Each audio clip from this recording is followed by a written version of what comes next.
Oke, assalamualaikum warahmatullahi wabarakatuh. Halo semuanya, selamat datang di Strategic Consumer Podcast. Nah, saya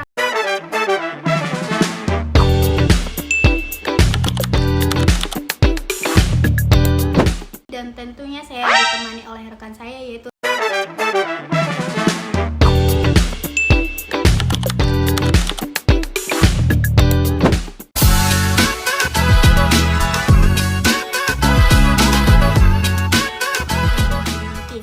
Nah, pada podcast kali ini kami tuh akan membahas tema yang sangat relevan dengan kondisi kita saat ini, yaitu cancel culture.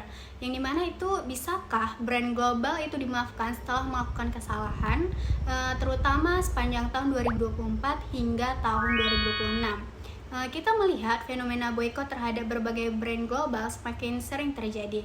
Media sosial seperti TikTok, Instagram, X itu mampu menyebarkan informasi dalam hitungan menit sehingga opini publik terbentuk dengan sangat cepat.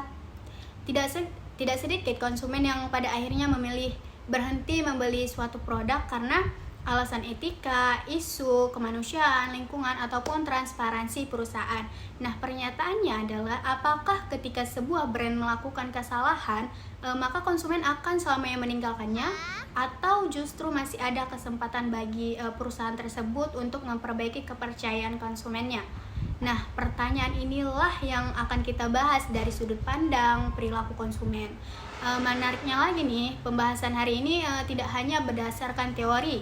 Kami juga akan menggunakan hasil mini riset kami yang telah kami lakukan terhadap mahasiswa Genji di Kota Medan mengenai tentang loyalitas konsumen terhadap skincare lokal seperti Something. Sebagai dasar analisis kami, hasil penelitian tersebut menunjukkan bagaimana loyalitas konsumen sebenarnya terbentuk sebelum kita membahas bagaimana loyalitas itu dapat berubah ketika sebuah merek mengalami krisis. Nah, jadi guys, sebelum kita masuk lebih dalam nih, aku pengen nih bertanya kepada Sekar. Nah, jadi apa sih sebenarnya yang dimaksud dengan cancel culture itu? Dan kenapa fenomena ini menjadi sangat besar beberapa tahun terakhir nih? Nah, kalau kita lihat secara sederhana nih, cancel culture itu adalah bentuk penolakan kolektif masyarakat terhadap individu maupun perusahaan yang dianggap melakukan pelanggaran nilai moral, sosial, ataupun etika. Bentuknya itu bisa bermacam-macam, mulai dari tidak membeli produk lagi, menghapus aplikasi, berhenti mengikuti akun media sosial perusahaan, hingga mengajak orang lain memboikot perusahaan tersebut. Nah, yang membuat fenomena ini semakin besar adalah perkembangan media sosial. Dulu, informasi negatif mungkin hanya diketahui sebagian kecil masyarakat, tetapi sekarang bahkan video TikTok itu bisa ditonton jutaan orang dalam waktu hanya beberapa jam saja. Akibatnya, persepsi konsumen terhadap suatu brand dapat berubah sangat cepat. Media sosial bukan lagi sekadar tempat promosi, tetapi juga menjadi ruang bagi konsumen untuk memberikan penilaian terhadap suatu perusahaan. Begitunya Ramadhan. Nah, jadi berarti media sosial sekarang itu memiliki kekuatan yang sangat besar ya, Kara? Jadi kalau kita hubungkan nih dengan Sustainable Development Goals, kenapa tema ini dikaitkan dengan SDG 12, yaitu konsumsi dan juga produksi yang bertanggung jawab? Oke. Jadi jawabannya itu ya karena SDG 12 itu menekankan bahwa perusahaan itu tidak hanya dituntut menghasilkan keuntungan, tetapi juga harus bertanggung jawab terhadap seluruh aktivitas bisnisnya. Nah, saat ini konsumen, khususnya Gen Z, tidak lagi membeli produk hanya karena kualitas ataupun harga, tetapi mereka itu juga mulai mempertimbangkan apakah perusahaan tersebut itu transparan, apakah proses produksinya etis, atau apakah perusahaan tersebut menghargai hak pekerjanya, apakah juga perusahaan tersebut peduli terhadap lingkungan, dan juga apakah perusahaan tersebut memiliki tanggung jawab sosial. Artinya, etika bisnis kini menjadi salah satu faktor nih dalam keputusan pembelian. Jadi ketika perusahaan dianggap melanggar nilai-nilai tersebut, maka muncul tuh reaksi berupa cancel culture tadi. Kalau begitu sebenarnya yang berubah itu bukan hanya keputusan membelinya ya, tapi juga sikap konsumen terhadap suatu merek. Nah, betul sekali tuh. Dalam perilaku konsumen, kita mengenal konsep perubahan sikap. Mungkin yang awalnya konsumen itu memiliki sikap positif, mereka percaya terhadap merek, mereka puas menggunakan produk, mereka bahkan merekomendasikan produk itu terhadap orang lain tuh. Namun, ketika muncul informasi negatif yang dianggap bertentangan dengan nilai pribadi mereka, maka sikap tersebut perlahan berubah nih menjadi negatif yang awalnya positif gitu loh. Jadi perubahan ini itu bukan terjadi hanya pada aspek perilaku pembeli, tetapi juga pada keyakinan dan perasaan konsumen terhadap merek tersebut tuh. Oke. Nah, menarik sekali nih kalau kita kaitkan dengan hasil mini riset kelompok kami yang mengenai somethings. Nah, sebenarnya kami itu menemukan kondisi yang hampir berlawanan nih, yang dimana itu mayoritas responnya itu justru mengenal somethings melalui media sosial, terutama itu seperti TikTok. Mereka membeli produk setelah melihat review positif dari pengguna lain, yang artinya di mana media sosial itu mampu membangun kepercayaan terhadap suatu brand. Nah, betul tuh. Dan disinilah letak hubungan penelitian UTS dengan UAS kita nih. Jadi media sosial itu dapat membangun loyalitas, tetapi media sosial juga dapat menghancurkan loyalitas. Nah, dalam penelitian kita, sekitar 74 responden menyatakan setuju atau sangat setuju membeli somethings itu karena banyaknya ulasan jujur dari pengguna biasa di TikTok atau yang dikenal sebagai earned media. Nah, ini tuh menunjukkan bahwa kepercayaan konsumen dibangun oleh pengalaman pengguna lain. Namun, mekanisme yang sama juga bekerja ketika muncul informasi negatif. Jika ribuan orang mulai membagikan pengalaman buruk, terus menyerukan boykot atau mempertanyakan etika perusahaan, maka media yang sebelumnya menjadi kekuatan justru berubah menjadi ancaman terbesar bagi reputasi merek tersebut. Bagi merek tersebut ya. Nah, jadi bisa kita simpulkan nih bahwa loyalitas konsumen itu ternyata bukan sesuatu yang permanen ya, Karya. Jadi loyalitas itu bisa dibangun melalui dengan komunikasi yang baik, tapi juga bisa runtuh nih ketika perusahaan tersebut kehilangan kepercayaan oleh masyarakat. Nah, pada segmen berikutnya kita akan membahas bagaimana nih proses psikologis itu terjadi. Nah, jadi kenapa nih seseorang yang tadinya itu sangat menyukai suatu brand bisa berubah menjadi orang yang pertama nih yang ikut melakukan boykot tersebut. Nah, dari teori perilaku konsumen, apa saja yang dapat menjelaskan fenomena tersebut? Nah, tetap bersama kami di Strategic Consumer Podcast. Nah, oke guys, selamat datang kembali di Strategic Consumer Podcast. Nah, sebelumnya nih, kita sudah mengetahui bahwa media sosial itu sebenarnya memiliki dua sisi. Nah, yang sisi pertama itu mampu membangun loyalitas terhadap sebuah merek, tapi di sisi lainnya juga itu dapat mempercepat penyebaran sentimen negatif hingga memicu cancel culture. Nah, Sekar nih sebagai analisis perilaku konsumen, itu sebenarnya apa yang terjadi di dalam pikiran konsumen ketika sebuah brand yang sebelumnya mereka sukai tiba-tiba melakukan kesalahan. Oke, baik. Kalau kita melihat dari perspektif perilaku konsumen, perubahan itu dapat dijelaskan menggunakan model ABC of attitude, yaitu affective, behavioral, dan kognitif. Model ini menjelaskan bahwa sikap konsumen tidak muncul begitu saja, tetapi terbentuk dari 3 komponen yang saling memengaruhi. Yang pertama adalah komponen kognitif, yaitu apa yang diyakini konsumen mengenai suatu merek. Yang kedua adalah komponen afektif, yaitu bagaimana perasaan konsumen terhadap merek tersebut. Sedangkan yang ketiga adalah komponen konatif, yaitu kecenderungan perilaku yang akan dilakukan konsumen, misalnya membeli, merekomendasikan, atau justru melakukan boykot. Gitu ya. Nah, jadi kalau dikaitkan nih dengan hasil mini riset kita tentang somethings, bagaimana ketiga komponen tersebut itu terlihat? Oke. Jadi untuk dikaitkan dengan hasilnya itu ya pastinya sangat terlihat. Pertama, pada tahap kognitif, mayoritas responden kita itu dalam penelitian kita memiliki keyakinan bahwa somethings itu merupakan skincare lokal yang berkualitas, inovatif, aman digunakan, serta memiliki harga yang terjangkau. Keyakinan ini terbentuk dari informasi yang mereka peroleh melalui TikTok, Instagram, influencer, dan pengalaman pengguna lain.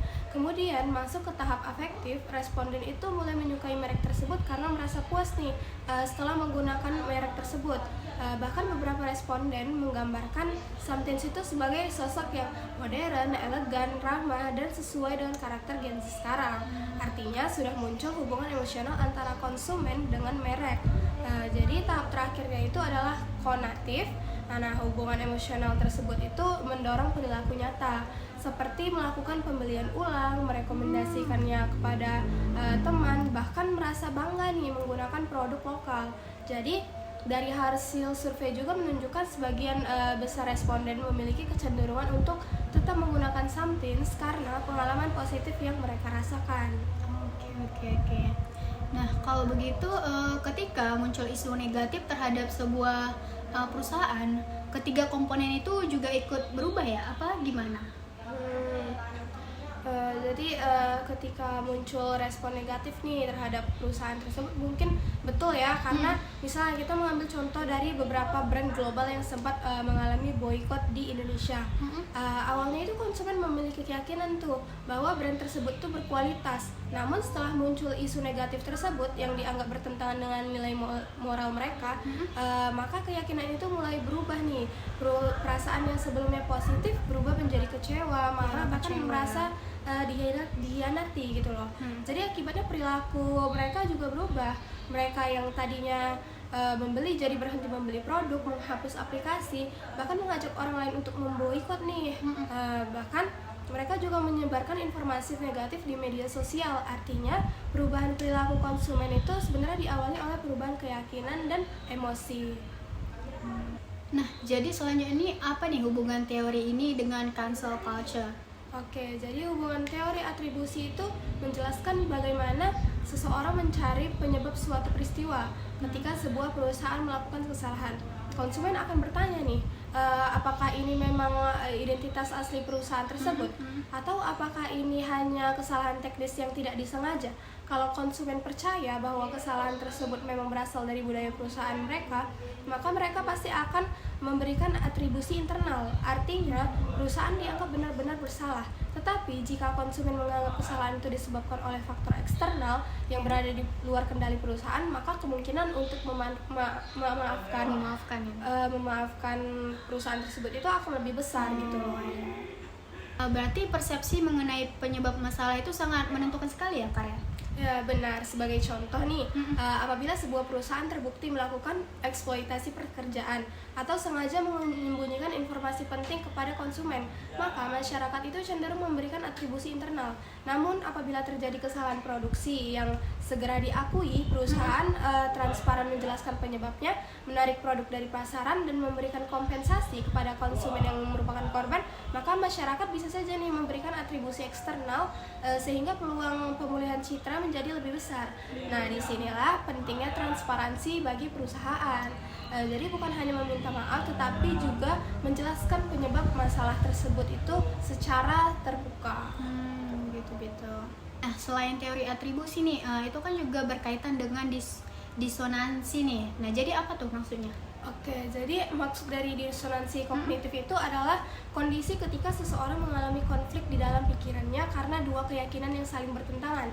Misalnya, seseorang sudah bertahun-tahun menggunakan sebuah merek, produknya bagus, cocok, terus sudah menjadi bagian dari gaya hidupnya lah.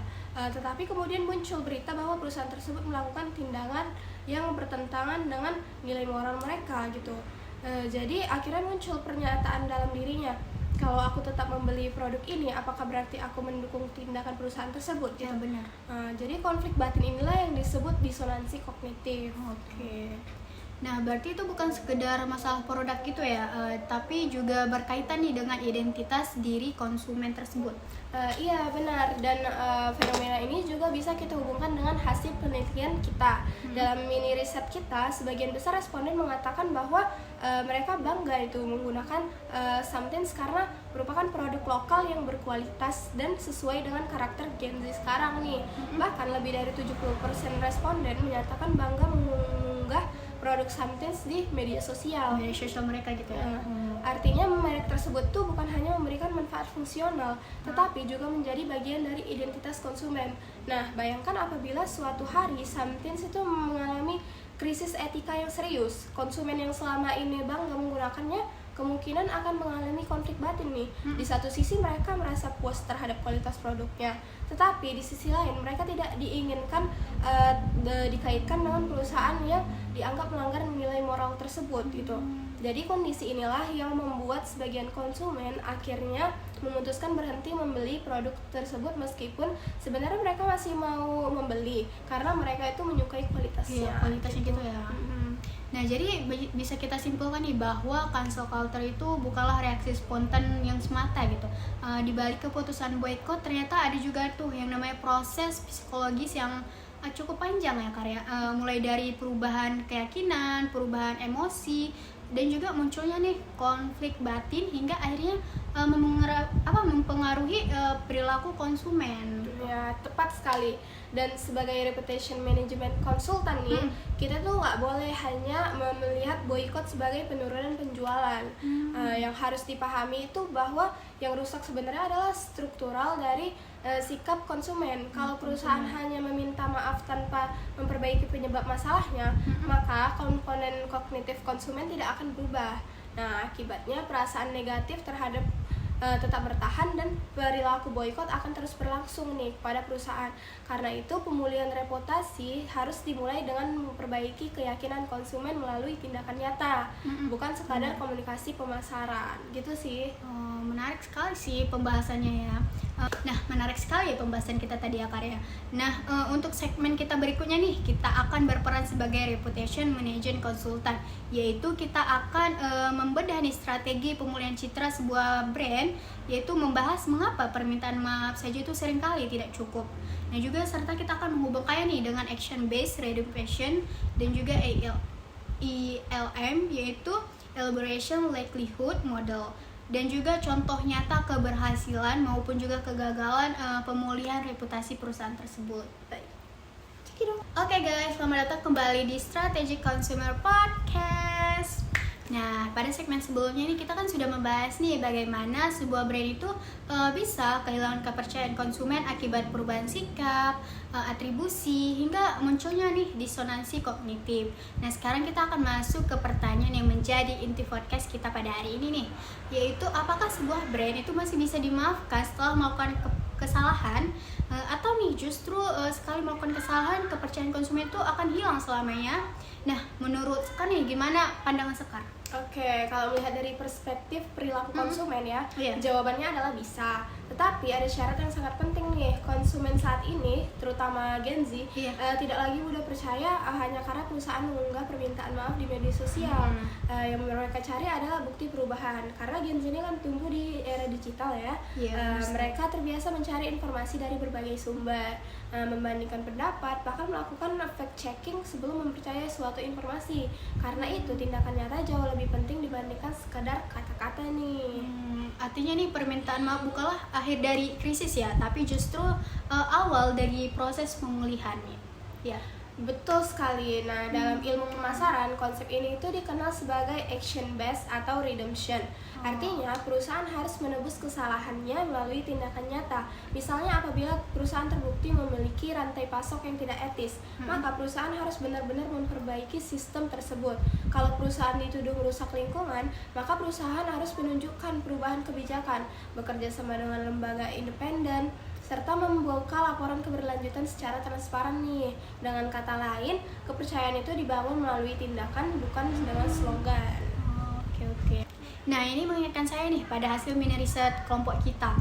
Dalam penelitian mengenai something, kita itu kan menemukan bahwa alasan utama responden itu percaya terhadap produk bukan karena iklan televisi ataupun juga promosi perusahaan. Nah, sebaliknya nih, mereka itu lebih percaya pada pengalaman pengguna lain dan juga ulasan yang mereka lihat di media sosial. Benar sekali, data survei kita itu menunjukkan sekitar 74% responden setuju dan sangat setuju membeli something itu karena banyaknya ulasan jujur pengguna biasa di TikTok. Artinya kepercayaan mereka berasal dari earned media, bukan semata-mata dari komunikasi perusahaan. Nah, pola yang sama berlaku ketika perusahaan sedang mengalami krisis nih. Jadi jika perusahaan benar-benar berubah, maka perusahaan tersebut akan dibicarakan oleh masyarakat. Review positif akan muncul secara alami, media sosial akan kembali dipenuhi pengalaman baik dari konsumen. Sebaliknya, apabila perusahaan hanya meminta maaf tanpa melakukan perubahan nyata, maka media justru berubah menjadi sumber kritik nih. Nah, kita juga diminta nih untuk menjelaskan elaboration likelihood model. Nah, bagaimana teori ini menjelaskan bahwa proses pemulihan reputasi sebuah brand? Oke, jadi ILM ini menjelaskan nih bahwa seseorang itu dapat dipersuasi melalui dua jalur. Nah, yang pertama itu adalah central route. Yang kedua adalah peripheral route. Central route itu terjadi ketika konsumen tuh benar-benar memperhatikan isi informasi. Mereka itu membaca laporan perusahaan, mereka juga melihat hasil audit, mereka juga mencari bukti perubahan, mereka juga membandingkan fakta dari berbagai sumber. Sedangkan peripheral route itu terjadi ketika keputusan lebih dipengaruhi oleh faktor sederhana. Misalnya karena influencer terkenal mengatakan bahwa perusahaan tersebut sudah berubah, atau karena iklan yang menarik, atau karena yang menggunakan figur publik yang disukai masyarakat nih.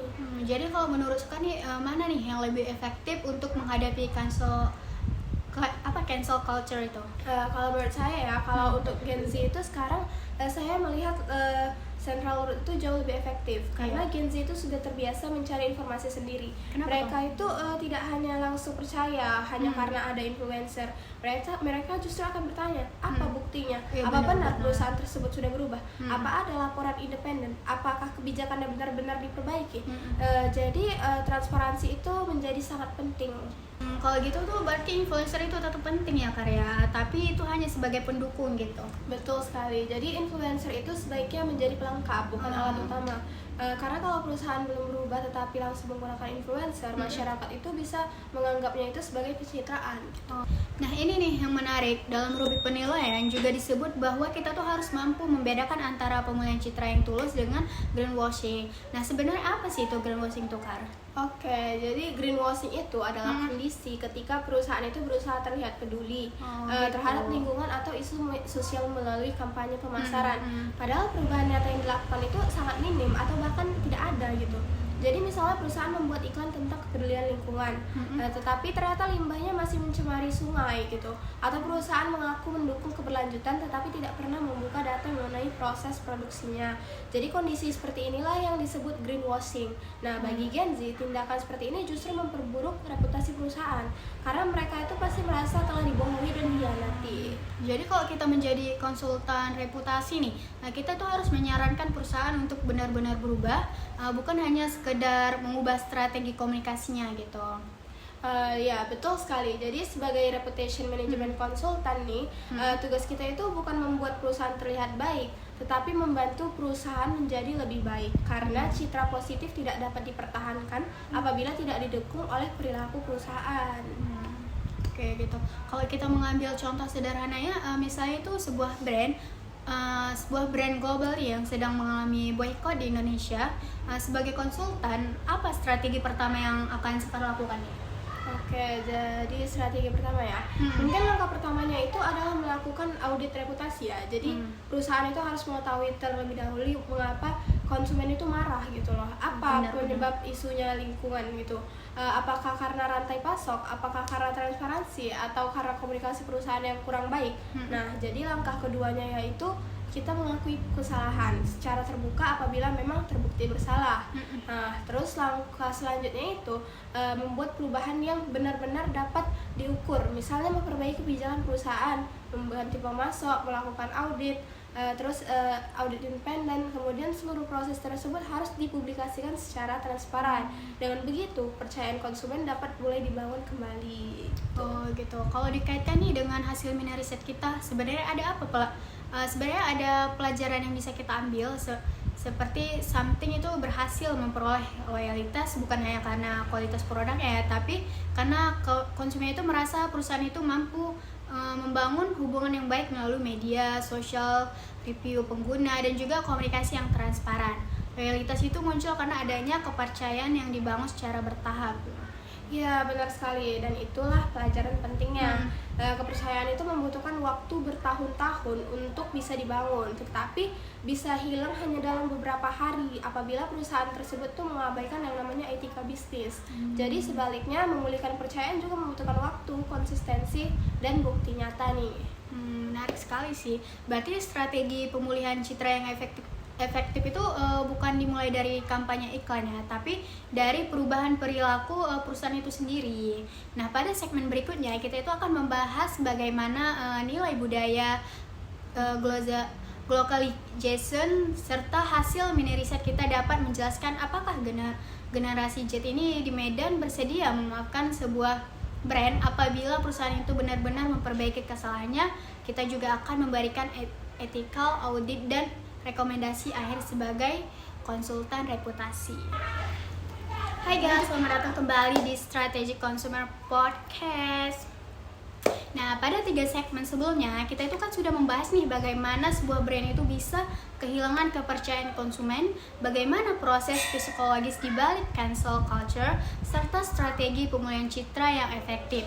Nah, sekarang kita itu akan masuk ke pembahasan yang tidak kalah penting, yaitu bagaimana perubahan nilai budaya masyarakat mempengaruhi perilaku konsumen. Sekar, sebenarnya apa hubungan antara budaya dengan keputusan seseorang untuk memboikot ataupun memaafkan sebuah brand? Oke, jadi hubungannya itu sangat erat ya. Kalau beberapa tahun lalu nih, konsumen lebih banyak mempertimbangkan harga, kualitas, dan promosi. Sekarang nilai yang digunakan dalam mengambil keputusan itu sudah jauh lebih luas. Gen Z itu mulai mempertimbangkan apakah sebuah perusahaan itu memiliki tanggung jawab sosial, terus menjaga lingkungan, menghargai hak pekerja, serta menjalankan bisnis secara transparan. Artinya telah terjadi pergeseran nilai budaya. Konsumen sekarang membeli bukan hanya karena produk yang bagus, tapi juga mereka ingin mendukung perusahaan yang memiliki nilai yang sama dengan dirinya. Berarti perilaku membeli sekarang itu juga menjadi bentuk ekspresi nilai pribadi gitu ya? Ya, betul sekali. Jadi dalam teori perilaku konsumen, perubahan ini tuh disebut sebagai pergeseran nilai budaya atau cultural value shift. Gen Z itu dikenal sebagai generasi yang lebih peduli terhadap isu sosial dibandingkan generasi sebelumnya. Jadi mereka itu mudah memperoleh informasi melalui media digital, sehingga lebih kritis terhadap perilaku perusahaan. Karena itu perusahaan tidak hanya cukup menawarkan kualitas produk, mereka juga harus menunjukkan nih bahwa aktivitas bisnisnya itu sesuai dengan nilai yang diyakini konsumennya. Kita juga diminta nih untuk menjelaskan globalization. Jadi apa maksud dari konsep tersebut tuh? Oke, baik. Jadi globalization itu adalah strategi ketika sebuah perusahaan global menyesuaikan produknya dengan budaya, kebutuhan, dan nilai masyarakat lokal. Jadi perusahaan itu tidak bisa menggunakan pendekatan yang sama di semua negara ya. Mereka itu harus memahami karakter konsumennya. Misalnya di Indonesia, masyarakat itu sangat mempertahankan nilai kemanusiaan, kehalalan produk, kepedulian sosial, dan etika perusahaan. Jadi kalau perusahaan mengabaikan nilai-nilai tersebut, maka kepercayaan masyarakat akan lebih mudah hilang. Dan sebaliknya, ketika perusahaan menghormati budaya lokal dan menunjukkan kepedulian terhadap masyarakat Indonesia, maka peluang memperoleh kembali kepercayaan konsumen akan jauh lebih besar. Lebih besar gitu ya. Betul. Nah, jadi sebenarnya globalization itu bukan hanya soal rasa makanan ataupun desain produk gitu ya, tapi juga bagaimana perusahaan itu menghargai budaya masyarakat tempat mereka beroperasi gitu. Betul sekali, karena saat ini konsumen itu membeli bukan hanya produk, tapi juga nilai yang dibawa oleh perusahaan gitu. Nah, kita masuk pada hasil mini riset yang menjadi dasar podcast kita hari ini. Dalam penelitian yang kami lakukan nih terhadap 31 mahasiswa Gen Z di Kota Medan, kami itu menemukan bahwa loyalitas terhadap Somethings itu terbentuk karena kombinasi antara kualitas produk, ulasan pengguna, serta juga rekomendasi influencer. Nah, jadi mayoritas responden juga itu menyatakan bahwa mereka mengenal Somethings itu melalui media sosial, terutama TikTok, sebelumnya akhirnya memutuskan untuk membeli produk tersebut. Kalau hasil penelitian tersebut kita hubungkan dengan tema podcast hari ini, maka muncul pertanyaan baru nih. Apakah konsumen akan tetap loyal apabila suatu hari Somethings mengalami krisis etika? Nah, berdasarkan analisis perilaku konsumen, jawabannya adalah tidak selalu ya. Karena loyalitas sangat dipengaruhi oleh tingkat kepercayaan. Jadi, semakin tinggi kepercayaan terhadap perusahaan, semakin besar juga peluang konsumen untuk memberi kesempatan kedua. Namun, apabila perusahaan dianggap sengaja melakukan pelanggaran dan tidak menunjukkan perubahan nyata, maka loyalitas tersebut dapat berubah menjadi penolakan. Kalau misalnya nih kita mengajukan pertanyaan kepada responden, apakah Anda bersedia memaafkan sebuah brand apabila perusahaan tersebut terbukti memperbaiki rantai pasok itu secara transparan? Nah, menurut kami bagaimana nih kemungkinan jawabannya? Oke, jadi kemungkinan jawabannya itu melihat pola jawaban pada penelitian kita ya. Saya memperkirakan itu sebagian besar responden itu akan memberikan kesempatan kedua. Alasannya Karena dari hasil mini riset terlihat bahwa responden itu tidak mudah percaya pada iklan, melainkan mereka itu lebih percaya pada bukti nyata berupa pengalaman pengguna lain dan informasi yang transparan. Jadi apabila perusahaan benar-benar melakukan perubahan yang dapat dibuktikan, peluang memperoleh kembali kepercayaan konsumen itu masih terbuka gitu. Namun jika perubahan tersebut hanya berupa pencitraan, maka kemungkinan besar konsumen tetap memilih melakukan boikot sih. Nah, sekarang kita masuk nih pada bagian terakhir kita sebagai reputation management consultant. Bagaimana nih kesimpulan kita terhadap pertanyaan utama podcast kita hari ini? Bisakah brand global itu dimakan setelah melakukan kesalahan? Oke, menurut kami jawabannya itu adalah bisa, tetapi bukan karena perusahaan pandai membuat iklan permintaan maaf. Namun perusahaan hanya dapat memperoleh kembali kepercayaan apabila memenuhi beberapa syarat nih. Yang pertama, mereka itu harus mengakui kesalahan secara terbuka. Yang kedua, melakukan perubahan nyata yang dapat dibuktikan. Yang ketiga, melibatkan pihak independen dalam proses audit.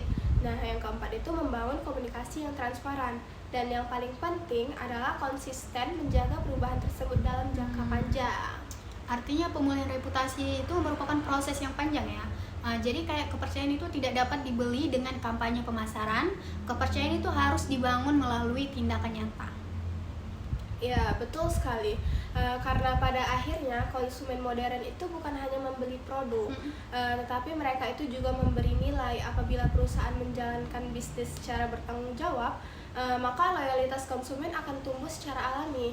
Nah, sebaliknya apabila perusahaan mengabaikan etika bisnis, maka sebaik apapun strategi pemasarannya, kepercayaan masyarakat itu akan sangat sulit dipulihkan. Ya, benar. Nah, hal tersebut itu juga sejalan dengan Sustainable Development Goals poin 12, yaitu konsumsi dan juga produksi yang bertanggung jawab. Nah, jadi melalui SDG ini, perusahaan itu didorong untuk tidak hanya mengejar keuntungan ekonomi, tapi juga memastikan bahwa proses produksi itu dilakukan secara etis, transparan, ramah lingkungan, dan juga bertanggung jawab kepada seluruh pemangku kepentingan. Nah, sebagai konsumen, kita itu juga memiliki tanggung jawab untuk mengambil keputusan secara bijak berdasarkan fakta. Itu bukan hanya mengikuti informasi yang viral gitu. Sebagai penutup, kami memberikan beberapa rekomendasi nih. Jadi, bagi perusahaan itu jangan menjadikan permintaan maaf itu sebagai strategi komunikasi semata. Benar. Lakukanlah perubahan yang nyata sehingga kepercayaan konsumen itu dapat dipulihkan tuh. Jadi bagi konsumen jangan mudah terpengaruh oleh informasi yang belum jelas kebenarannya. Lakukan lagi informed decision, yaitu mencari informasi dari berbagai sumber yang kredibel sebelum memutuskan untuk membeli ataupun memboikot suatu produk nih. Sedangkan bagi pemerintah dan lembaga terkait perlu terus mendorong transparansi perusahaan melalui regulasi dan pengawasan agar praktik bisnis menjadi lebih bertanggung jawab nih. Nah, akhirnya kita sampai juga nih di penghujung dari Digital Strategic Consumer Podcast. Nah, dari pembahasan kita hari ini, kita tuh belajar bahwa cancel culture itu bukan hanya sekedar tren media sosial, tapi juga merupakan bentuk dari perubahan perilaku konsumen yang dipengaruhi oleh nilai moral, kepercayaan, serta etika bisnis perusahaan. Nah, melalui hasil mini riset kami yang kami lakukan terhadap mahasiswa generasi Z di Kota Medan, kita juga melihat bahwa loyalitas konsumen itu dibangun melalui kepercayaan, pengalaman positif, dan juga komunikasi yang transparan. Nah, ketika kepercayaan tersebut rusak, perusahaan harus membangunnya kembali melalui tindakan nyata, bukan hanya sekedar janji. Nah, terima kasih kepada dosen pengampu kami yaitu Ibu Siti Aisyah MM dan seluruh pendengar podcast yang telah mendengarkan. Saya Rahmania selaku host dan teman saya Sekarang nanti selaku analisis perilaku konsumen bersama sampai jumpa pada pembahasan berikutnya. Wassalamualaikum warahmatullahi wabarakatuh.